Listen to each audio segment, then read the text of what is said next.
A big new study out this morning looks at how the Me Too movement is affecting dating culture. 51% of American single men say the movement made them change how they act. That's according to the new study by the dating company Match. 59% of all singles said the Me Too movement is important to them, and nearly half agreed it started a much-needed conversation.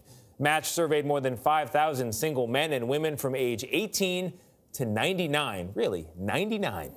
Helen Fisher is a biological anthropologist and the chief scientific advisor for Match, and she joins us first on CTM. Helen, good to see you.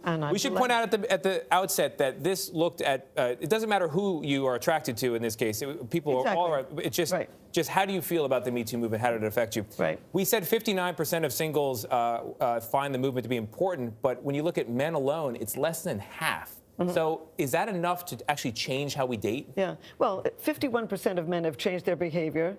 40% of men have changed their behavior at work, and 33% of men have changed their behavior on a date. And actually, social scientists have been tracking social change for decades, and that's a huge change. I mean, if you get people to stop eating, try to ask people to stop eating sugar or get some more exercise or, drink less or something, very few people really change their behavior. This is a massive social change. Do we know how their behavior is changing? Yes, they're being more reserved. They're being more careful. Mm-hmm. They're trying to make sure that their jokes are appropriate, that they have the right kinds of conversations. Mm-hmm. And what's so interesting about it for me is that actually, with this Me Too movement, 90% of men would be perfectly happy if a woman asked them for their telephone number. Mm-hmm. 90% would be perfectly happy if a woman made the first sexual move and had a kiss. But the women, women aren't doing it. The women want both. The women aren't ways. doing it. I was thinking about this last night. I thought, should we reinstate Sadie Hawkins Day so that women begin to try and figure out, So it's interesting how in business women are really going for equality, whereas in courtship, they're still playing a much more traditional game than men. Is it the women playing the traditional game, or is it the men being overly cautious now? I mean, are they overcorrecting? 90% saying they want the woman to make the first move. The correction is exactly the right word for it. I mean, it's a little like the stock market. There's now a correction. But what's really happening is we're seeing growing equality between the sexes. And in fact, we are shedding actually 10,000 years of our agrarian tradition. I mean, we used to believe a woman's place was in the home, that the man was the head of the household till death do us part.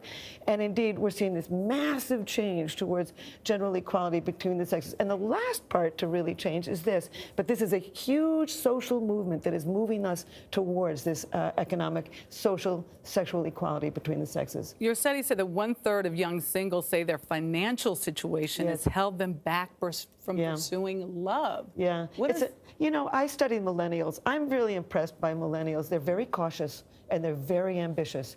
And it sounds like they're very practical. They're very practical. I mean, very different from my generation. I'm a baby boomer. They're marrying much later. Yeah. I call it slow love. They're spending a lot of time. Yeah, I mean, actually, first they want to be just friends, then they want to move into friends with benefits.